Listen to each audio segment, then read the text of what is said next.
Hi, and thanks for logging on to the Daily Dvar, and here's a brand new halacha for you, and it's for Sunday, 13th day of April. Here we go. Today, some interesting scattered halachas about the Seder. I'm laughing, just a little bit funny. You know that we lean to the left when we eat the matzah at the Seder, and we lean to the left when we drink the wine at the Seder, and it's a sign of freedom, and you probably knew that.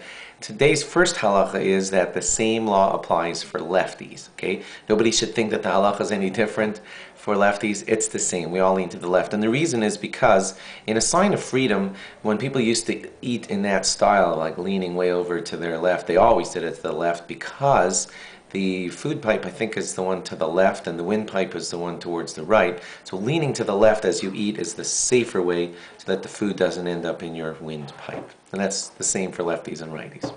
Now, when it comes to filling up the cup, all the 4 cups, especially for the leader of the Seder, it is most appropriate that other people fill his cup for him instead of him pouring his own cup. And that's because that, too, is a sign of freedom.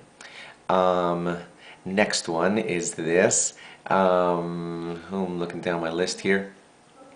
Yeah, when you drink your wine, it is most important to try to drink it in kind of one, like, not disgusting, but you shouldn't sip it like a cup of tea, like one sip and another sip and another sip. It's more appropriate if you try to get most of your amount.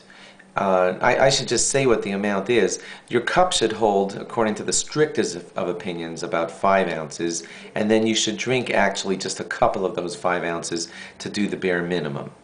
But it is considered best to try to drink the entire cup. When you drink, it's not supposed to be like sipping like a cup of tea. It's best to go, and in that first shot get most of what you were supposed to have, and then maybe in one more gulp, get the rest down. You don't have to do the whole cup, especially if you're up to 5 ounces. That's a bit much. But the main idea is don't sip it, sip it, sip it. That could actually be a problem.